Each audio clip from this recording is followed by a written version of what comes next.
Hello everyone, कैसे हैं आप लोग? आई होप सब पढ़ाई कर रहे होंगे और सीयूईटी की प्रेप कर रहे होंगे। एट दिस पॉइंट तो आप लोग को सीयूईटी की प्रेप शुरू कर भी देनी चाहिए, क्योंकि अब बोर्ड्स का एंड है and you have revised everything and all that. So end of course college तो सीयूईटी पे मिलना है। सो आई होप सब प्रेप कर रहे हैं एंड सब अच्छे से मज़े में हैं। यू शुड बी इन मज़े। तो जैसा मैंने कहा था लास्ट लेक्चर में कि मैं नेक्स्ट वीडियो लाऊंगा सिलेबस पे और पेपर पैटर्न पे। तो वही मैं सिलेबस और पेपर पैटर्न पे न्यू वीडियो लेके आया हूँ, ताकि मैं आपको सिलेबस दिखा सकूँ and then simultaneously paper pattern से भी थोड़ा अवगत करा सकूँ, ताकि आपको भी पता चल जाए कि क्या आना है क्या नहीं आना है, कैसे टाइप के क्वेश्चंस है। बाकी जब हम पढ़ते जाएंगे, चैप्टर्स भी पढ़ते जाएंगे, तब भी हम वो पेपर पैटर्न और उसके जो स्पेसिफिक क्वेश्चन होंगे रिलेटेड टू चैप्टर, वो भी हम डिस्कस करेंगे ऑफ कोर्स। तो अब let's come back to the topic syllabus के बारे में।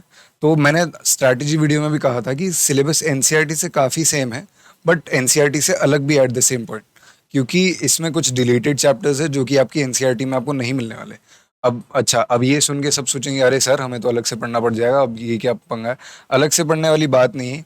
इन सब के थोड़े ब्रीफ लेक्चर्स भी पढ़ लोगे ना, तो अच्छे से जब मैं पढ़ाने लगूंगा तो मेरे ही लेक्चर देख लो। ज़रूरी नहीं कि आपको स्कूल में पढ़ाया नहीं पढ़ाया, पर लेक्चर मेरे देख लोगे तो उससे भी हो जाएगा। ज़्यादा उसमें माथापच्ची की बात नहीं है। प्लस क्योंकि जब मैं आपको बताऊंगा कि पेपर कैसे अटेम्प्ट करना है, द स्मार्ट वे, कि थोड़ा अगर कुछ छूट भी रहा है, क्योंकि इस पूरा सिलेबस कभी किसी से नहीं होता। पूरा सिलेबस होना तो वो तो कोई ऐसे ही बोल रहा है, बस फेंकने की बातें। तो अगर कुछ छूटता भी है तो वो मैं बताऊंगा कि कैसे अटेम्प्ट करना है पेपर, कैसे सीखनी है चीज़ें। बाकी let's start with the topic. तो पहला chapter, the era of one party dominance, ये आपका एक्चुअली सेकेंड चैप्टर दिया गया है एनसीईआरटी में, और ये फर्स्ट चैप्टर दिया गया है, नेशन बिल्डिंग वाला चैप्टर। ठीक है, तो era of one party system में हम क्या पढ़ेंगे? फर्स्ट थ्री जनरल इलेक्शन में क्या हुआ था, कौन सी पार्टी ने डोमिनेट किया। अभी तक तो आप ये पढ़ चुके होंगे, बट स्टिल कि फर्स्ट थ्री जनरल इलेक्शन में क्या हुआ था, कौन सी पार्टी पार्टी डोमिनेट कर रही थी, क्या डोमिनेंस था कांग्रेस का, और कैसे हुए थे फर्स्ट थ्री जनरल इलेक्शन, कहाँ हम बैलेट पेपर से अब ईवीएम पे आ रखे हैं। तो वो सब पढ़ेंगे उसमें। Next, nature of Congress dominance. As I said, dominant हो गई थी, यू नो जीतते जीतते जीतते। अब वो कैसे खत्म होता है वो भी हम आगे जाके इस बुक में पढ़ेंगे। काफ़ी सुंदर पॉलिटिकल साइंस की बुक ना, मेरे हिसाब से काफ़ी अच्छी बुक है। द सीरीज, इसमें जो इवेंट्स लगाए गए ना, बहुत अच्छे हैं। और दिस बुक, ये तो काफ़ी जिस्ट है आपके लिए, अगर कोई आगे जाके सीरियस यूपीएससी प्रिपरेशन करता है उसके लिए तो काफ़ी अच्छी बुक है, क्योंकि इसमें आफ्टर इंडिपेंडेंस पूरा पॉलिटिकल सिनेरियो है विद डिटेल, यू नो कैस कौन नेता थे, वो कौन सी पार्टी से थे, and everything, all that. That is very important to me. I believe कि एज आई सेड एनसीईआरटी में एवरी लाइन इज ब्यूटीफुल। जब पढ़ोगे ना तब बहुत अच्छा लगेगा। Next, uneven dominance and state at the state level. Congress centre पे तो डोमिनेट करती थी, स्टेट पे भी कैसे करती थी और क्या कुछ कुछ चीज़ें हुई थी, उसके बारे में भी हम पढ़ेंगे, तो वो भी काफ़ी इंपॉर्टेंट है। Coalition nature of Congress, major opposition party. Coalition nature of Congress क्या था? अम्ब्रेला लाइक नेचर हम पढ़ेंगे कांग्रेस का, कि क्या होता है, कैसे उसमें बहुत सारी पार्टियां एक साथ सबमर्ज थी इन सोचो एक पार्टी के अंदर बहुत सारी पार्टीज थी। काफी इंटरेस्टिंग चैप्टर है। Next, major opposition party. Opposition party का क्या था, क्या वो एग्जिस्ट भी करती थी डोमिनेंट कांग्रेस डोमिनेंस में, और उनका रोल क्या था, वो भी हम वो एंड में। और अच्छा है, तो वो पढ़ के अच्छा लगता है। वो पैरा मुझे भी बहुत अच्छा लगा था, लास्ट पैरा मैंने पढ़ा था जब। Next comes nation building and it's problems. ये जो आपका फर्स्ट चैप्टर है, काफी इंपॉर्टेंट और काफी अच्छा चैप्टर है मेरे हिसाब से। इससे आपको पता चलता है क्या बैकग्राउंड है, इस पूरी बुक का बैकग्राउंड पता चल जाता है, कि नेशन बिल्डिंग कहाँ से हम थे पार्टीशन के बाद, और आज़ादी के बाद, और कहाँ से हम फिर कंटिन्यू कर रहे हैं, अभी कहाँ कैसे पहुंचे, वो शुरू है। Nehru's approach to nation building. Nehru का क्या अप्रोच था नेशन बिल्डिंग पे, और क्या प्रॉब्लम थी हम वो भी पढ़ेंगे। तीन प्रॉब्लम्स थी, कौन सी प्रॉब्लम्स थी वो भी पढ़ेंगे हम। The challenge of refugee settlement, और ये एडिशनल प्रॉब्लम्स भी है, वो भी पढ़ेंगे हम। कश्मीर प्रॉब्लम, ठीक है, ये सब भी। कश्मीर प्रॉब्लम ना ऑर्गेनाइजेशन रीऑर्गेनाइजेशन सब के साथ है। कश्मीर प्रॉब्लम क्या, वो एक्चुअली उसके साथ है, जब हम काफ़ी सारे स्टेट्स को मर्ज करने की कोशिश कर रहे थे, इतने सारे प्रिंसली स्टेट्स थे, तो हमने कैसे कुछ कोशिश की कि सारे स्टेट्स को एक साथ लाया जा सके, तो उसमें आता ही है।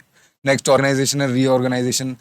1952-53 में क्या हुआ था, स्टेट रीऑर्गेनाइजेशन कमीशन क्या है, सब पढ़ेंगे। वो काफ़ी डिटेल और काफ़ी अच्छा चैप्टर है। Next comes politics of plan development. Plan development क्या होता है? अगर कोई इकोनॉमिक्स वाला है तो उसको तो पता होगा ऑफ कोर्स कि प्लानिंग क्या होती है एंड प्लान डेवलपमेंट क्या होता है, बट ऑफ कोर्स हम पॉलिटिकल साइंस के स्टूडेंट हैं, तो हमें उस पर्सपेक्टिव से पढ़ना है। 5 ईयर प्लान्स क्या होते थे, expansion of state sector states. अब हम पढ़ेंगे ना उसमें कि हम कौन सा रास्ता चुनते हैं।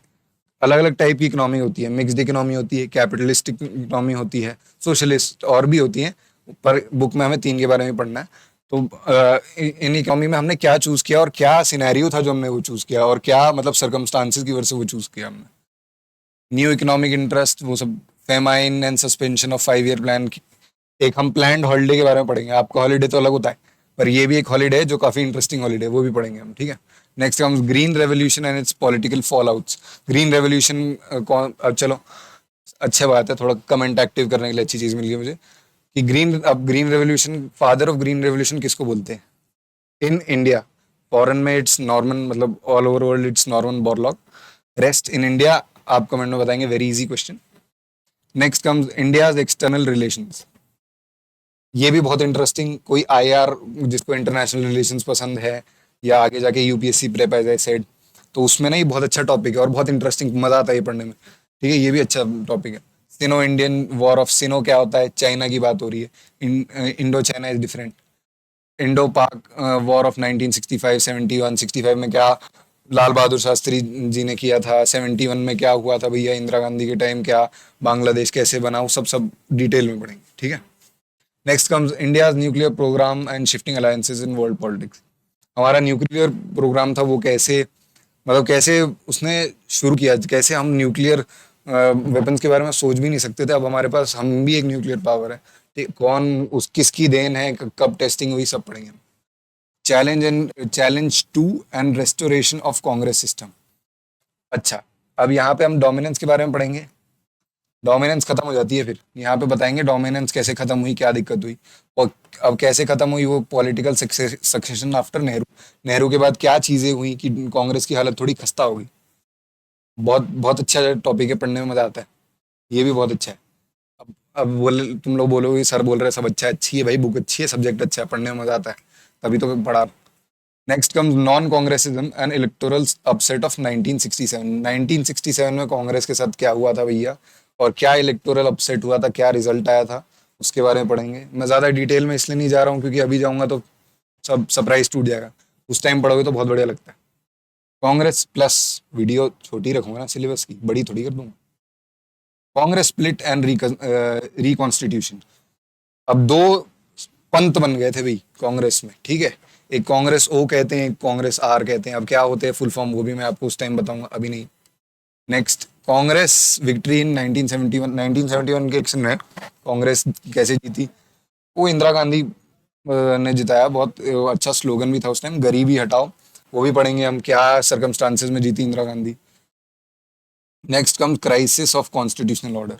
देखो भैया, इमरजेंसी के बारे में तो सबने सुना है कि 1975 में इमरजेंसी लगी थी, 18 महीने चली थी, 77 तक, बहुत सीरियस मामला था, बहुतों को जेल में डाल दिया था।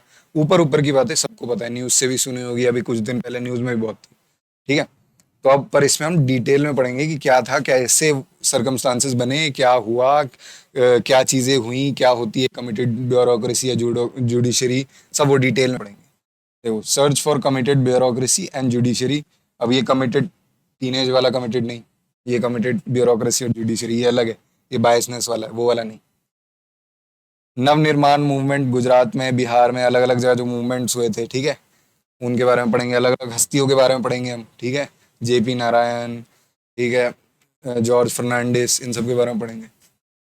इमरजेंसी का कॉन्टेक्स्ट क्या था, कॉन्स्टिट्यूशनल, ये देखो एनसीईआरटी में ना, ये इमरजेंसी वाले चैप्टर में ना कुछ पॉइंट्स भी काटे हुए, इसलिए ना मैं जब पढ़ाऊंगा तो मैं पुराने वाली एनसीईआरटी वाली चीजें उठाऊंगा क्योंकि उसमें पूरी चीजें है। नई वाली एनसीईआरटी में ना कुछ टॉपिक्स उड़ा दिए, मैंने भी पढ़े ना लास्ट साल, तो मुझे भी पता है। तो and extra constitutional dimensions, resistance to emergency. Emergency के खिलाफ तो बहुत लोग थे, अब उनका क्या हश्र हुआ वो भी पढ़ेंगे हम। Next comes 1977 election and the formation of Janata party. Janata party कैसे बनी, जनता पार्टी राइज, क्या कब सरकार बनाई, सब अच्छे से पढ़ेंगे। Rise of civil liberty organisation, क्योंकि देखो इमरजेंसी में ना एक बहुत इंपॉर्टेंट चीज है कि सिविल लिबर्टीज का हनन हुआ था कहते हैं। अब वही कि अब वापस वो रिस्टोर कैसे करी गई थी कि इमरजेंसी के बाद रूल बनाए गए, कमीशंस बनाए गए, टू इन्वेस्टिगेट कौन था पापी, ठीक है, सब है। बहुत अच्छा अच्छा चैप्टर है ये भी। रीजनल एस्पिरेशन एंड कॉन्फ्लिक्ट्स की, ये ना आपको अभी के करंट सिनेरियो के बारे में काफी अच्छी नॉलेज देगा। अभी आजकल ना ये स्टेटहुड वाली बहुत चीजें चल रही हैं अलग अलग जगह, ठीक है। तो अभी के सिनेरियो कहाँ से शुरू हुआ वो आपको पता चलेगा इस चैप्टर में। राइज ऑफ रीजनल पार्टीज, अलग अलग रीजन्स में पार्टी, क्योंकि जब हम कोलिशन वाला चैप्टर पढ़ेंगे ना तो हम देखेंगे कि अभी के टाइम पे भी ना रीजनल पार्टीज काफी डोमिनेंट प्लेसेस पे आ गई हैं। पहले रीजनल पार्टी को कोई नहीं जीतता था, पूछता था जब कांग्रेस डोमिनेंस में थी, क्योंकि कांग्रेस ही हर जगह जीत जाती थी। और जब रीजनल कोलिशन की सरकार शुरू होने लग गई ना तो रीजनल पार्टी का रिप्रेजेंटेशन और से बढ़ गया कि अब भैया बोल सकते हैं वो। अब नेशनल लेवल पॉलिसी फॉर्मेशन में भी उनका तो ये आई थिंक काफी ब्यूटिफाई किया इसने इंडियन डेमोक्रेसी को कोलिशन गवर्नमेंट में। तो उसके बारे में हम पढ़ेंगे। Next comes Punjab crisis, Punjab में क्या हुआ था वो पढ़ेंगे, कश्मीर में क्या हुआ था वो पढ़ेंगे, ठीक है। चैलेंजेस नॉर्थ ईस्ट में, बहुत गर्म टॉपिक है नॉर्थ ईस्ट वाला, तो बहुत अच्छा भी लगेगा पढ़ने में, कुछ बहुत कुछ नया पता भी नहीं होगा तुम्हें ऐसा कि जो अभी हो रही है चीजें वो कहाँ से शुरू हुई थी, सब पता चलेगा अच्छे से। Next rise of new social movements, जो नए सोशल मूवमेंट्स थे वो, अच्छा ये चैप्टर अभी याद आया मुझे, ये चैप्टर आपकी एनसीईआरटी में भैया नहीं है, तो आपको ये अलग से पढ़ना पड़ेगा। ऑफ कोर्स मैं लेक्चर लाऊंगा तो उससे पढ़ना। नेक्स्ट तो उसमें क्या है अब वो मैं बता देता हूँ। फार्मर्स मूवमेंट, बहुत अच्छी चीजें हैं इस चैप्टर में, चिपकू मूवमेंट, इन सब के बारे में, कुछ रीजनल मूवमेंट्स उन सब के बारे में भी आप पढ़ोगे। वुमेन के कौन से मूवमेंट्स थे, एनवायरमेंट बेस्ड, चिपकू का वैसे बोल दिया मैंने। एंड डेवलपमेंट अफेक्टेड पीपल, हाँ। अब देखो कौन से चैप्टर में आप पढ़ते हो एक बार कि डेवलपमेंट होता है, हाँ शायद प्लान में ही पढ़ते हो डेवलपमेंट में, कि डेवलपमेंट टू फेज्ड होता है। एक जगह कहीं छोटे घर टूट रहे होते हैं और दूसरी जगह डैम बन रहा होता है, तो काफी वो वैसी चीजें भी हैं। Implementation of Mandal commission and it's after में, मंडल कमीशन ना बहुत इंपॉर्टेंट है। मंडल कमीशन पे आजकल की राजनीति और जब से मंडल कमीशन बनी थी, मंडल कमीशन की रिपोर्ट आई थी, तब से राजनीति बहुत बदल गई है। तो उसके बारे में पढ़ेंगे, उसका जिक्र आपको इस चैप्टर में मिलेगा। वैसे इसका शायद आई थिंक आपके बुक में नाम रख दिया है शायद न्यू एरा की कुछ करके ऐसे ही नाम रख दिया आपकी बुक में, ठीक है। न्यू डेमोक्रेटिक अलायंसेस या ऐसे कुछ, क्या वैसे ही कुछ नाम है। ये वाली ये भी अच्छा टॉपिक है, कोलिशन वाला है। आप पढ़ोगे कि कैसे कांग्रेस का डोमिनेंस खत्म हुआ, कैसे दूसरी पार्टी ने अब जैसे कैसे दूसरी पार्टियां अब राज में आई हैं, ठीक है। तो पार्टिसिपेशन अवसर इन 1990s में क्या खेल हुआ भैया, कैसे कोलिशन गवर्नमेंट्स आने लग गई, पहले तो नहीं आती थी, अब कोलिशन गवर्नमेंट ही हर जगह देखो। अभी सरकार में देखो तो कोलिशन गवर्नमेंट पे चल रही है, ठीक है। JD, JD Janata Dal, BJP Bharatiya Janata Party. The increasing role of regional parties, regional, जैसा मैंने कहा कोलिशन, जब से कोलिशन गवर्नमेंट्स एकदम आ गई ना ताक पे, तो तब से रीजनल पार्टी का रिप्रेजेंटेशन बढ़ गया है, जो कि सुंदर करता है डेमोक्रेसी को, बहुत अच्छी बात है, बढ़ना चाहिए। UF United front end NDA national democratic alliance. Elections 2004 UPA government, 2004 में क्या हुआ था, कौन जीता था भैया, मनमोहन सिंह आए थे। यूपीए यूनाइटेड प्रोग्रेसिव अलायंस, ठीक है। तो इन सब के बारे में पढ़ेंगे, अच्छा टॉपिक है, अभी के सिनेरियो के बारे में भी आपको काफी अवगत करा देगा। रीसेंट इश्यूज एंड चैलेंजेस, जो अभी इश्यूज और चैलेंजेस है उसके बारे में पढ़ेंगे। Challenge of the response to globalisation, new economic policy, its opposition. Globalisation वाला चैप्टर आपके दूसरी बुक में भी है, तो ये भी उससे रिलेटेड है, बस इंडियन कंटेक्स्ट में। Rise of OBC in north Indian politics, ये भी, ये चैप्टर ना आपके मर्ज करके कर दिया है, एक में कर दिया है ये चैप्टर, ठीक है। ये दो चैप्टर है ना, इसमें कुछ कुछ पॉइंट्स उठा उठा के एक में कर दिया है आपके। अब मेरे दिमाग में पड़ रहा है, क्योंकि ओबीसी वाला आप पढ़ोगे कि ओबीसी को जो अब रिजर्वेशन जितना मिलता है 27%, वो कैसे मिलता है, कहाँ से शुरू हुई, कौन सी कमीशन, अगेन मंडल कमीशन, तो वो सब पढ़ेंगे। दलित पॉलिटिक्स, ओबीसी पॉलिटिक्स भी होती है इसमें। Electoral and non electoral arena, challenge of communalism, communalism और कम्युनिज्म में ना फर्क होता है। जैसे अभी भी काफी 11वीं 12वीं के बच्चों को नहीं पता होता कि कम्युनिज्म और कम्युनलिज्म में फर्क क्या है, ठीक है। कम्युनिज्म में तो कुछ नहीं होता, कम्युनलिज्म में जब एड डलता है ना तो इसमें धर्म के नाम पे चीजें होती हैं, ठीक है। तो ये भी बहुत इंपॉर्टेंट है। अयोध्या डिस्प्यूट, और आई थिंक ये गुजरात वाला है, तो काफी इंपॉर्टेंट टॉपिक्स है, काफी अच्छा चैप्टर है ये भी, तो ये भी पढ़ने में मजा आया। नेक्स्ट हम आते हैं, ये देखा मैंने ड्राइंग मचा रखी है, हाँ मूविंग ऑन। नेक्स्ट बुक, ये भी बहुत अच्छी बुक है। ये जो अभी इंटरनेशनल सिनेरियो ना उसके बारे में बताता है, कहाँ से शुरू हुई चीजें, कोल्ड वॉर, कोल्ड वॉर वाला चैप्टर ना आपके उससे हटा दिया है, ठीक है, जो कि मुझे सबसे बुरा लगता है। जब मैं पढ़ रहा था ना कोल्ड वॉर, तो मेरे जो टीचर थे वो भी यही कहते थे। मतलब जब एंड ऑफ बाइपोलैरिटी हम पढ़ने जाते थे, जिसमें इसका नाम disintegration of the second world war लिखा है, तो उसका आपकी बुक में नाम है एंड ऑफ बाइपोलैरिटी। तो हमारे सर ना उससे पहले ये पढ़ा देते थे। हम सोचते थे कि भैया क्यों पढ़ा रहे हो सर, ये तो आप एक्स्ट्रा पढ़ा रहे हो, हमें क्यों पढ़ना है एक्स्ट्रा। पर फिर बाद में पता चला कि ये तो बहुत इंपॉर्टेंट चैप्टर है, ये तो पूरी बुक का जिस्ट है, सार है, ठीक है, बहुत इंपॉर्टेंट चैप्टर है। Emergence of two power bloc, बहुत अच्छा पॉलिटिकल टर्म है ब्लॉक, ठीक है। तो इसके बारे में पढ़ेंगे हम, टू पावर ब्लॉक कौन से बने थे, यूएसए यूएसएसआर के बारे में पढ़ेंगे। सेकेंड वर्ल्ड वॉर के बाद हुआ था ये, arenas of cold war, cold war के क्या अरीन।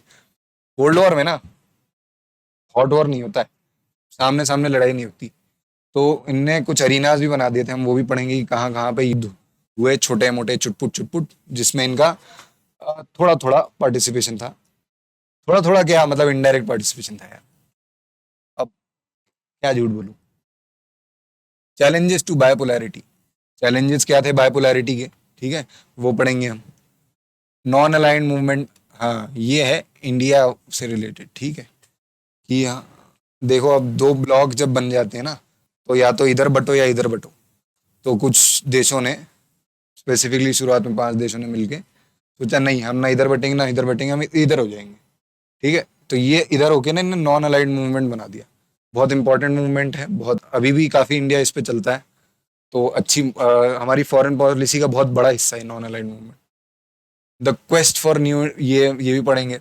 न्यू इकोनॉमिक ऑर्डर क्या होता है, इसकी कहाँ से इमर्ज किया था, कौन से देशों ने, अंडर डेवलप्ड देशों ने, और क्या क्राइटेरियाज थे, क्या इनने मांगा, ठीक है, और क्या झूठे वादे भी करे गए थे, वो भी मैं पढ़ाऊंगा, जो कि बुक में नहीं है झूठे वादे वाला, मैं बता दूंगा। India and the cold war, ये भी पढ़ेंगे हम, इंडिया के रिस्पेक्ट में कोल्ड वॉर क्या था। हम ये भी पढ़ेंगे कि हमारा नैम जो था वो सक्सेसफुल था कि नहीं, ठीक है, क्रिटिकल व्यू पढ़ेंगे उसका। Disintegration of second world war, जो कि आपका एंड ऑफ बाइपोलैरिटी के नाम से जाना चाहता है आगे। Collapse of bipolarity, new entities in world politics, कौन कौन नया प्लेयर आया, Russia, Balkan states, central Asian states. Central Asian states को वैसे कार्स भी कहते हैं, सेंट्रल एशियन रिपब्लिक्स, जब ये इनके साथ थे, क्या बोलते हैं, यूएसएसआर के साथ, ठीक है। Introduction of democratic politics and capitalism, shock therapy के बारे में आपने पढ़ ही लिया होगा एंड ऑफ बाइपोलैरिटी में, तो शॉक थेरेपी के बारे में हम थोड़ा और अच्छे से पढ़ेंगे सीयूईटी के पर्सपेक्टिव से। देखो एक चीज़ है, तुम टीचर से जब वहाँ पढ़ोगे ना, तो तुम सीयूईटी के, वो अलग बात कि आपका भी अब 50% एमसीक्यू हो गया है नो, पर जब मैं पढ़ाऊंगा तो मैं एकदम सीयूईटी के पर्सपेक्टिव से पढ़ाऊंगा आपके, कैसे, वो अलग बात डिटेल पे पढ़ाऊंगा तो बोर्ड्स में भी ऑफ कोर्स काम आएगा, पर एमसीक्यूज में पूरे अच्छे से टारगेट करूंगा कि कहाँ कहाँ से बन सकते हैं, मैं आपको बताऊंगा, गाइड करूंगा, तो उसकी टेंशन नहीं। Next comes India's relations with Russia and other post, हमारा रिलेशन कैसा है उसके बारे में पढ़ेंगे। काफ़ी अच्छा वो आई रिमेंबर बॉक्स है, उसमें सारे रिलेशंस पॉइंट बाय पॉइंट बताए हैं, तो पढ़ने में भी बहुत बढ़िया। यूएस डोमिनेंस इन वर्ल्ड पॉलिटिक्स, वर्ल्ड पॉलिटिक्स में यूएस कैसे आपके में शायद यूएस हेजेमनी के नाम से होता है, शायद आपकी बुक में होगा ही नहीं मुझे लगता है। ग्रोथ ऑफ यूनिलैटरलिज्म, कहाँ पहले हम टू ब्लॉक की बात कर रहे थे, अब आ गए यूनिलैटरलिज्म, कैसे आ गए, कहाँ आ गए, वो सब पढ़ेंगे। अफगानिस्तान, फर्स्ट गल्फ वॉर, 9/11 में क्या हुआ, अटैक ऑन इराक, मेरा प्रोजेक्ट था वैसे 9/11 पे, मैंने एक चार्ट पेपर पे कोलाज बनाया था 9/11 का।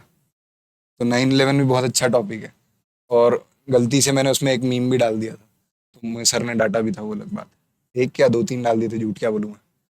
हाँ, dominance and challenge to the US in economy and ideology, देखो इसमें ये बहुत इंटरेस्टिंग चीज़ पढ़ेंगे हम कि यूएस की इकोनॉमी या आइडियोलॉजी का चैलेंज एक उनकी जनता भी है, तो वो भी पढ़ेंगे, काफ़ी इंपॉर्टेंट है। India renegotiation of its relationship with USA, हमने लास्ट चैप्टर पढ़ना है कि यूएसएसआर के साथ, या आई मीन रशिया के साथ कैसा है। अब इसके बाद हम पढ़ेंगे कि भैया यूएसए के साथ कैसा है, वो पढ़ेंगे हम। ऑल्टरनेटिव सेंटर्स ऑफ इकोनॉमिक, ये कंटेम्प्रेरी सेंटर्स ऑफ पावर होगा आपके में, काफ़ी अच्छा टॉपिक है, डिटेल टॉपिक है, आपको पता चलेगा ऐसी एंटिटीज़ के बारे में जो यूनिलैटरलिज्म है उसको चैलेंज करती है। राइज ऑफ चाइना, चाइना वाला आपके में आखिरी में सेक्शन है। इन पोस्ट माओ एरिया, माओ की कंट्रीब्यूशन, माओ के बाद क्या हुआ, वो सब पढ़ेंगे हम, ठीक है। Creation and expansion of European EU के बारे में पढ़ेंगे, आसियान के बारे में पढ़ेंगे, India changing relation with China, China के साथ क्या संबंध है, ट्रेड हमारा वैसे ही बहुत है, ठीक है। वो तो कितना भी हम बैन बैन कर लें, पर मतलब ठीक है, वो ज़रूरी है मेरे हिसाब से, तो बहुत अच्छी चीज़ है, करना चाहिए। पर चाइना के साथ रिलेशन मतलब ट्रेड रिलेशन हमारे बहुत अच्छे हैं, ठीक है। South Asia in the post cold war era, south Asia के बारे में पढ़ेंगे, और हमारे क्या रिलेशन है उनके साथ वो भी पढ़ेंगे इस चैप्टर में। अरे मैं तो लंबी लाइन मार रखी है यहाँ पे भाई, thank you. Democratization and its reversal in Pakistan, Pakistan, Nepal, Sri Lanka, इन सब के बारे में पढ़ेंगे, और नेबरिंग जो है भूटान वूटान सब के बारे में। बहुत अच्छा चैप्टर है, सुंदर चैप्टर है, काफ़ी आपको रेवोल्यूशन होगा चीज़ों के बारे में, आपको पता ही नहीं होगा कि हमारे रिलेशन इसके साथ ऐसे हैं, ठीक है, वो भी पता चलेगा नया नया। India relation with its neighbour, क्या रिलेशन है हमारे, वो भी पढ़ेंगे हम। इंटरनेशनल ऑर्गेनाइज, ये तो बहुत बढ़िया चैप्टर है, मैं कहूँ ये यूएन वाला चैप्टर है, और बहुत इंटरेस्टिंग चैप्टर है, ये तो बहुत अच्छा चैप्टर है यार, अच्छा याद दिला दिया मेरे को। Restructuring and the future of UN, UN का क्या फ्यूचर था वो पढ़ेंगे हम। इंडिया पोजिशन इन, अरे यार मैं तो लाइन ही मार देता हूँ लंबी, क्या कर रहा हूँ मैं। India position in the restructured UN, देखो कुछ रूल्स भी ऐड हुए थे, हम अब भी लड़ाई कर रहे हैं परमानेंट मेंबरशिप के बारे में, जब तक ये वीडियो डलेगी क्या, डलेगी जब भी डलेगी, तो ये वाली न्यूज़ काफ़ी हॉट न्यूज़ चल रही है अभी, कि हमारी जो डिमांड है परमानेंट मेंबरशिप के लिए, उसके बारे में क्या क्या स्थिति है, वो अभी जो यूएनजीए की असेंबली वो हुई थी, क्या बोलते हैं, मीटिंग हुई थी, उसमें क्या डिस्कशन हुआ था, क्या स्पीचेस दी गई थी, तो वो इसमें नहीं पढ़ेंगे, वो बस मैं तुम्हें जीके के लिए बता रहा था। पर उसका कंटेक्स्ट आपको समझ आ जाएगा कि वो चीज़ें पहुंची का यहाँ तक आई कैसे, हम क्यों नहीं है परमानेंट मेंबर, और क्यों हम बनना चाहते हैं, क्या क्राइटेरिया हम फुलफिल कर रहे हैं, क्या क्राइटेरिया यूएन ने लगाए हैं। अच्छा टॉपिक है, नई चीज़ें पता चलेंगी, काफ़ी रेवोल्यूशन होगा इसमें भी। Rise of new international actors, कौन कौन नए इंटरनेशनल एक्टर्स आए थे, वो वाले एक्टर नहीं भाई, टीनेज माइंडसेट नहीं। New international economic organisation, new international economic organisation कौन कौन से हैं वो पढ़ेंगे हम, वर्ल्ड बैंक, डब्ल्यूटीओ, ठीक है। अच्छा इस चैप्टर में ना, इस क्या मैं गलत मिस कर गया मैं, ये जो इंडियन वाली बुक है ना, इंडियन पॉलिटिक्स वाली, उसमें डब्बे हैं बगल बगल में, और ये डब्बे ना बहुत इंपॉर्टेंट है। मैंने शुरुआत में ना इनको काफ़ी ऐसी ग्रांटेड ले लिया था, फॉर ग्रांटेड, और जब मेरा पहला प्री बोर्ड का पेपर आया ना, तो इस पे क्वेश्चन देख के मैं आश्चर्यचकित ही रह गया कि अरे बाप रे, ऐसे भी क्वेश्चन आ सकते हैं, और इससे क्वेश्चन आते हैं, सीईवीटी में भी आते हैं, बोर्ड्स में भी आते हैं। तो आई आई एम सेइंग एकदम हार्ट टू हार्ट कि भैया इसमें से पढ़ लेना, जो लीडर हैं, कौन सी पार्टी में रहे हैं, मिनिस्ट्रीज आ जाती हैं उनकी, कहाँ से वो हेल करते हैं, उस पर मैप आ जाता है कि ये है पॉलिटिकल लीडर, ये यहाँ कहाँ से हेल करते हैं, वो आपको मैप पे मार्क करना है, ठीक है। और मैप भी प्रैक्टिस करते रहना, वैसे मैप बहुत इंपॉर्टेंट चीज़ है, अब ऑफ कोर्स ह्यूमैनिटीज़ के स्टूडेंट हो, मैप अच्छे से आना चाहिए आपको। और नेता वाला है वो तो बहुत इंपॉर्टेंट है, ठीक है, वो छोड़ना मत गलती से भी, मैं पर्सनल एडवाइस दे रहा हूँ भैया। और इसमें भी होते हैं डब्बे, इस यूएन वाले चैप्टर में तो हैं, जिसमें अलग अलग ऑर्गेनाइजेशन के बारे में लिखा है, डब्ल्यूटीओ, वर्ल्ड बैंक, सब के बारे में एकदम डिटेल अच्छे से तमीज से लिखा है, जो पढ़ने में भी एडिक्वेट है, इंफॉर्मेशन भी एडिक्वेट देता है, और ठीक है, अच्छा है। नेक्स्ट कम सिक्योरिटी, हम इसमें पढ़ेंगे कि क्या ट्रेडिशनल नोशंस ऑफ सिक्योरिटी थे, क्या अब नॉन ट्रेडिशनल है, यानी न्यू नोशंस ऑफ सिक्योरिटी है, पहले क्या हम मानते थे सिक्योरिटी क्या होती है, ठीक है। अब मैं बताने जाऊंगा तो बहुत कॉम्प्लेक्स टॉपिक है, ये अच्छा चैप्टर है बहुत, मुझे भी पढ़ने टाइम ना थोड़ा दिमाग लगाना पड़ा था, वैसे दिमाग का इंटरेस्टिंग चैप्टर था, इसलिए समझ आ गया अच्छे से, ठीक है। दिमाग तो लगाना ही पड़ता है यार, सब में लगाना पड़ता है। नॉन ट्रेडिशनल और ह्यूमन सिक्योरिटी, ह्यूमन सिक्योरिटी क्या होती है, नॉन ट्रेडिशनल, सेम सिनोनिमस है थोड़ी थोड़ी। सिनोनिमस क्या है यार, ये मतलब इसका part, human security, global poverty, health, education, क्या क्या चीज़ें हैं जो सिक्योरिटी होती हैं पर पहले नहीं मानी जाती, हम वो भी पढ़ेंगे, ठीक है, इस चैप्टर में। Issues of human rights and integration, human rights के बारे में पढ़ेंगे। वैसे आई होप सिलेबस दिख रहा है, एटलीस्ट अगर ना भी दिख रहा हो तो मैं अच्छे से बता रहा हूँ आपको, बाकी मैं बोलूँगा सर को कि पीडीएफ नीचे लगा दें, ताकि आप यहीं से रेफर कर दो, कहाँ घूमोगे भाई गूगल पे, वैसे ही ढूंढने में टाइम लगता है। इन्वायरमेंट एंड, और क्यों यूट्यूब छोड़ोगे भाई, फालतू में यूट्यूब छोड़ोगे, तुम पढ़ोगे नहीं। Environment and natural resources in global politics, ये भी पढ़ेंगे, अच्छा इंटरेस्टिंग टॉपिक है। और आई थिंक जितना मुझे याद है, नहीं है तो ये तो है यार, क्या फिर भी मैं इन्वायरमेंट मूवमेंट जो है वो उसके बारे में पढ़ेंगे, कुछ ऑस्ट्रेलियन मूवमेंट्स वो सब भी है उसमें। Conflicts over traditional and common property, ये बहुत अच्छा टॉपिक है, कॉमन प्रॉपर्टी वाला, ठीक है। तो ये भी बहुत बढ़िया टॉपिक है, ये अच्छा टॉपिक है, आपको नई चीजें पता चलती है इस बुक के ना एंड तक आते आते ना, आपको बहुत नई चीजें पता चल जाती हैं। ये भी है, ये भी है, ये भी है, ऐसे हो जाता है, मजा आ जाता है। ठीक है, राइट्स ऑफ इंडिजिनस पीपल कौन होते हैं, उनके राइट्स क्या होते हैं, इंडिया का क्या स्टैंड है इन्वायरमेंटल डिबेट्स पे, ग्लोबलाइजेशन जैसा मैंने कहा था इंडियन वाले में कि इसमें भी है बहुत, इसमें तो और इंटरेस्टिंग है, अच्छा है, इसमें दोनों है, पॉजिटिव नेगेटिव दोनों है, ठीक है, तो बैलेंस रहता है। इकोनॉमिक कल्चरल पॉलिटिकल मैनिफेस्टेशंस क्या है ग्लोबलाइजेशन की, इकोनॉमी पे क्या डिपेंड, इसके आप पॉजिटिव नेगेटिव दोनों पढ़ेंगे भाई। इकोनॉमी में क्या है पॉजिटिव, क्या एडवांटेज, क्या डिसएडवांटेज, सेम विद कल्चरल, क्या है एडवांटेज, क्या है डिसएडवांटेज, ठीक है।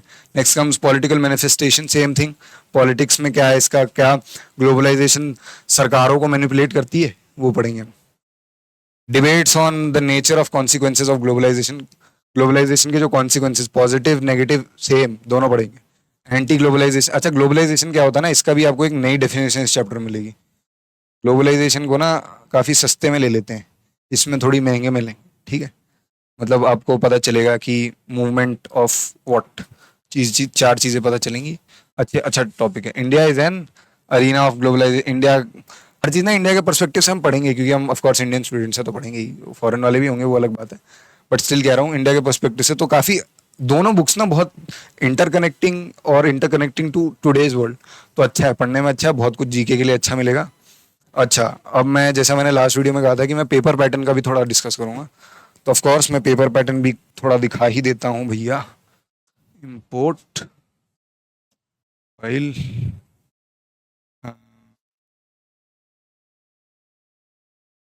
आ गई जी, ये लग रही है, आई थिंक यही है, होनी तो यही चाहिए। हाँ यही है, ये मेरा पिछले साल का पॉल साइंस का, ये देखो सील भी लगी है हरी हरी, लाल पीली हरी सब लगती है बहुत, वो वहाँ जाके पता चलेगा आपको जब अगले साल दोगे ना। इनके भी नखरे हैं सीयूईटी के बाकी। ओपन देखो ये तो डायरेक्ट क्वेश्चन है, ओपन डोर पॉलिसी वाली ये सब डायरेक्ट क्वेश्चन है, ठीक है। इस सब में तो माथा पच्ची की तमीज से पढ़ोगे, अच्छे से पढ़ोगे, घिस के पढ़ोगे, एज ए सेड थोड़ा चंदन चमकाने के लिए ना घिसना पड़ता है, तो वो तो इजी पड़ जाएगा तुम्हें, कोई पंगा ही नहीं उन सब में, ठीक है। ये देखो मिखाइल गोर्बाचेव जनरल से 85, ठीक है, ये सब इजी, कॉमन करेंसी कौन से में नहीं है, ये बहुत इंपॉर्टेंट है पता है। बहुत लोग ना ये जल्दी जल्दी में, बहुत जो ओवर कॉन्फिडेंट होता है ना कि हाँ मैंने सब पढ़ लिया, तो वो ये सब नॉट आउट छोड़ देता है। एक टाइम पे मैं भी कुछ प्री बोर्ड में मैंने ऐसा कर दिया था, तो मुझे ना अब धीरे धीरे पता चला, तभी भाई कह रहा हूँ ना, अब 200 आउट ऑफ 200 लाना है तो अपनी सेंसेस पे रहना है, ठीक है। आंख नाक मुंह सब खुले रहना चाहिए, ऐसे नहीं कि मुंह खोल के बैठ गया पेपर के लिए, वो अलग चीज, बट आंख पूरी खुली रहनी चाहिए और अटेंटिव, ये नहीं कि मुझे सब आता है। मैं भी जैसे मैं गया था तो मैं 10 मिनट पहले करके के बैठ गया था, पर मैंने चेक किया 3 बार जानबूझ के। और वो अलग बात कि मेरे साथ एक ब्लंडर भी हो गया था, पर उससे मैं कैसे बचा वो भी मैं आपको धीरे धीरे बताऊंगा, यू नो। अभी सब सरप्राइज बता दूंगा तो अगले वीडियो देखने नहीं आओगे, बताऊंगा धीरे धीरे। ARF ये भी बहुत अच्छा क्वेश्चन है, फ्रेंड एंड सॉलिडिटी पे होता है ARF, ठीक है। ये तो इजी क्वेश्चन है, आगे बढ़ते हैं। फर्स्ट पेज देखा, फर्स्ट पेज में कुछ नहीं है, इसमें भी कुछ नहीं है, ये अच्छा बिग 3 अच्छा क्वेश्चन है, रूजवेल्ट चर्चिल ये, ठीक है। और इसमें एक एलिमिनेशन वाला होता है, एलिमिनेशन वाली चीज़ ना बहुत इंपॉर्टेंट होती है। जैसा मैंने कहा ना, ज़रूरी नहीं आपको सब कुछ आना चाहिए, ज़रूरी है कि आपको जो आता है ना वो ऑलमोस्ट आपके लिए सब कुछ हो, आप उसी में एकदम निकाल दो। जैसे मान लो मुझे इसमें से कुछ नहीं आता, पर मुझे एक चीज़ आती है, क्या आता है मुझे, मान लो मुझे एक दो चीज़, एक नहीं एक से तो शायद ही हो, एक दो चीज़ से भी हो जाता है कभी कभी, नहीं तो अगर किस्मत बुरी है तो चार चार ही करनी पड़ती है। पर जैसे मापुचे है, कहाँ का होता है, ये चिली का ट्राइब है, ठीक है, ये तो मुझे पता है। अब ए का थ्री कहाँ लगा है, इसमें लगा है और इसमें लगा है, ठीक है। ये बहुत दिमाग लगाना पड़ता है, दिमाग क्या लगाना पड़ता है, थोड़ा स्मार्ट वर्क है, अच्छा बढ़िया चीज़ है। कूना ट्राइब कहाँ पे होती है ये पढ़ना है हमें, ये तो आई थिंक इजी, अरे बड़ा इजी क्वेश्चन दे दिया। ईस्ट ऑफ पनामा कैनल, तो यहाँ पे कहीं दिख रहा है, जी हाँ इसमें दिख रहा है, लो आगे देखने की जरूरत ही नहीं, क्योंकि यहाँ मेड द डिफरेंस। ठीक है, यहाँ देखने की आगे जरूरत ही नहीं, ये दोनों तो करने की जरूरत ही नहीं पड़ी। इतना दिमागी, बाकी पता है कॉर्डिलेरा वाला फिलीपींस होगा, और ट्राइबल भी वो चिटागोंग, ये तो पता ही है यार, बांग्लादेश की है। वैसे इससे भी हम निकाल सकते नहीं, इसमें भी जब फिर भी यार इजी था। अगर हमें सिर्फ ये कूना ट्राइब वाला पता होता ना तो हम इजीली निकाल देते। ठीक है, क्योटो प्रोटोकॉल, ठीक है, 1997, ये कोई, अरे अच्छा पढ़, अच्छा हाँ ये देखो, मैं कह रहा था ना कि कुछ क्वेश्चन ना आउट ऑफ मतलब सिलेबस तो नहीं है, पर जीके टाइप है। ये अंबेडकर जयंती शायद बुक में नहीं मिलेगा, मिलेगा आपको, पर मिल भी गया तो अच्छी बात है, पर नहीं मिलेगा तो ये क्वेश्चंस अच्छे क्वेश्चंस है। ऐसे क्वेश्चंस बहुत, थोड़ा ये छोड़ने कैसे होते हैं, कौन से क्वेश्चन छोड़ने हैं ना, वो ज्यादा इंपॉर्टेंट होता है सीयूटी में, रादर देन कौन से अटेम्प्ट करने। वो अब मैं धीरे धीरे जब अटेम्प्ट करना पेपर सिखाऊंगा, जब देखो मैं आपको बता देता हूँ मैं कैसे चीजें रखूंगा। पहले आपके लेक्चर्स आ जाएंगे, ठीक है, जो कि थोड़े लॉन्ग होंगे, मतलब ज्यादा भी नहीं रखूंगा मैं, इतने की आप बोर ना हो और उतने की आपका इंटरेस्ट जनरेट हो जाए। फिर आएंगे पेपर पे कैसे अटेम्प्ट करना है, पेपर पैटर्न क्या होगा, वो सब क्वेश्चन। और एंड में मैं दूंगा आपको रिवीजन सीरीज। ये शॉर्ट होंगी, 10-15 मिनट जितने की भी होगी वो मैं डिसाइड कर लूंगा बाद में कितना जरूरी है, वैसी वाली दूंगा, ताकि क्योंकि ये 10-15 मिनट वाली बहुत काम की चीज है। अगले दिन पेपर है, सुबह सुबह उठ के फटाफट 10-15 मिनट वाली देख ली 2x पे, काम खत्म। अब वो अपनी स्पीड पे देखो, जैसी तुम्हारी कन्वीनियंस है। मैं शायद तेज बोलता हूँ या धीरे बोलता हूँ, तो आप फिगर आउट कर लोगे। ये भी बहुत अच्छा क्वेश्चन है, ये अच्छे क्वेश्चन है, ये फ्री के नंबर है। ये कार्टून या ऐसे वाले लोगोज वाले आ गए, जैसे कौन सा लोगो है, यूएन का लोगो है, ये पीस वाला है, ठीक है, फ्रेंड एंड सॉलिडरिटी, वो सब आप पढ़ोगे। हु वाज द सेकंड, ये सब अच्छे क्वेश्चंस है। ये सब वो वाले क्या बोलते हैं, आपने अगर वो यूएन वाला चैप्टर अच्छे से कोने में पढ़ लिया ना, डब्बे वाले भी पढ़ लिए और वो सब, तो ये सब अच्छे। ये सेक्रेटरी जनरल वाला तो पूरा एक ऐसा लंबा सा पैरा है पूरा पेज में, वो 1 2 3 ऐसे जितने सारे, वो काफी इंपॉर्टेंट है मेरे हिसाब से फॉर जनरल नॉलेज। ठीक है, the UN was founded as a successor to which of the following, league of nation, easy. ये भी अच्छा है। इसमें ना, इसमें आंसर ना बहुत सारे तो इसी में मिल जाते हैं, ज्यादा माथापच्ची की जरूरत ही नहीं है। मैं दिखाता हूँ क्या उठाएं। North east region consist of 7 states called 7 sister, ये तो जी के छोड़ो यार, 7 सिस्टर है, स्टार पे नहीं टिक लगाना है। North east region share its boundary, देखो इसमें कंफ्यूज हो सकता है आदमी कि नॉर्थ ईस्ट से ये भी हो सकता है, ये भी हो सकता है, तो मैं डायरेक्ट क्या करता हूँ, इसमें आ जाता हूँ। अब इसमें मैं ढूंढूंगा, 7 सिस्टर देख लिया, कंट्री। अब क्वेश्चन भी ना इनके क्रोनोलॉजिकली चलते हैं, मतलब इधर के पैरा से एक उठाया या 2 उठाया या 3 4 ऐसे ऐसे चलते हैं। ठीक है, तो वैसे दिमाग लगा के तुम अदरवाइज रीजन से, ये देखो चाइना म्यांमार बांग्लादेश हो गया डन, माथा दिमाग लगाने की जरूरत ही नहीं, चाइना म्यांमार बांग्लादेश हो गया, इजी। ये सब तो इजी है। ऐसे वाले क्वेश्चन ना तो ये तो बहुत इजी है, ये तो छोड़ने ही नहीं है। थोड़े दिमाग लगाने वाले में दिमाग लगाओ, जैसे ये सब भी, ये सब मैंने कर रखा है, पर बता रहा हूँ। जैसे इसमें मुझे कुछ क्वेश्चन पता होंगे तो मैं निकाल दूंगा, ठीक है। जैसे इसमें एक बी पता होता तो मैं, क्योंकि बाकी सब अलग है, बस एक डिफरेंस निकाल दोगे ना, तुम्हें डिफरेंस पता होगा तो सारे निकल जाएंगे। जैसे B1 क्यों है, श्यामा प्रसाद मुखर्जी भारतीय जनसंघ की अर्स्टवाइल जो बीजेपी होती थी, और उसका पहले नाम भारतीय जनसंघ था, उसके फाउंडर है श्यामा प्रसाद मुखर्जी। तो एक मुझे पता है तो हो गया, यहाँ मैंने क्रॉस क्रॉस कर दिया, काम खत्म। और मैं पेपर भी ऐसे करता था, जब मैं पेपर करता था ना, जब सीयूईटी का ऐसे आता है वो बबल वाला 4 होते हैं, तो मैं शुरुआत में पेंसिल यूज करता हूँ, ताकि मतलब देखो जिसमें कंफर्म हो उसमें पेन चला दूंगा मैं, पर जिसमें डाउटफुल हो ना उसमें पेंसिल चला के छोड़ देता हूँ, क्योंकि मुझे 10 छोड़ने भी हैं भाई। अगर मेरे ज्यादा अटेम्प्ट हो गए तो नीचे वाले उठेंगे नहीं, नीचे वाले माने नहीं जाएंगे, ऊपर के 40-50 माने जाएंगे जितने भी, तो नीचे वाले अटेम्प्ट होंगे ही नहीं। तो इसलिए थोड़ा स्मार्ट वे से चलना है, क्या नहीं अटेम्प्ट करना वो ज्यादा इंपॉर्टेंट है। Milkman of India, Varghese Kurien, easy. वैसे शुरुआत वाले का आंसर यहाँ पे है, ग्रीन रेवोल्यूशन के फादर कौन थे, जनक। कौन थे जनक, इजी क्वेश्चन है यार ये सब तो, ठीक है। मतलब ज्यादा हार्ड नहीं था पॉल साइंस का क्वेश्चन पेपर लास्ट ईयर का, पर क्या पता अगले साल तुम पे बम बरसा दे। मैं तो अच्छे से पढ़ाऊंगा ताकि तुम्हें कोई दिक्कत ही ना पड़े, ठीक है। तो आई थिंक काफी है, काफी। आई होप सो कि लंबा लेक्चर ना हुआ हो यार, देखो ये उतना लंबा तो नहीं हुआ है, बट जो भी है मैंने आपको अच्छे से बता दिया, सिलेबस पेपर पैटर्न दोनों चीजें बता दी हैं। विद टाइम जब हम क्वेश्चंस करने, मैं तुम लोगों को मॉक्स क्यों सजेस्ट करता हूँ, क्वेश्चंस करोगे ना तो अपने आप पता चलते जाएगा। जब मैं लेक्चर्स पढ़ाऊंगा तो साथ साथ आपको कुछ उसी में बताते रहूंगा कि ये क्वेश्चन आ सकता है, ऐसे बन के आ सकता है, वो सब भी बताऊंगा। रेस्ट ऑफ कोर्स चैनल पे जितने वीडियोस आ रहे हैं देखते रहो, मेरे भी देखते रहो, और बाकी जो आपके रेलिवेंट सब्जेक्ट्स हैं आपके उसके भी देखते रहो, beat history, beat psychology, beat anything that you pursue. तो और रेस्ट और तो कुछ रहने को रह नहीं, बोलने को कुछ रह नहीं रहा। तो वही है, पढ़ते रहो, लगे रहो, घिसते रहो, end of course you gonna do well. जैसे मैंने किया है, मैं ऑफ कोर्स पूरी कोशिश करूंगा कि जो वीडियो देख रहा है उसके 200 आउट ऑफ 200 आए, और ऑफ कोर्स आएंगे। So all the best. और हाँ, प्रेप करना भाई, रुकना नहीं है। जहाँ रुक गए वहाँ थक गए, बस थक के रुकना नहीं है बस।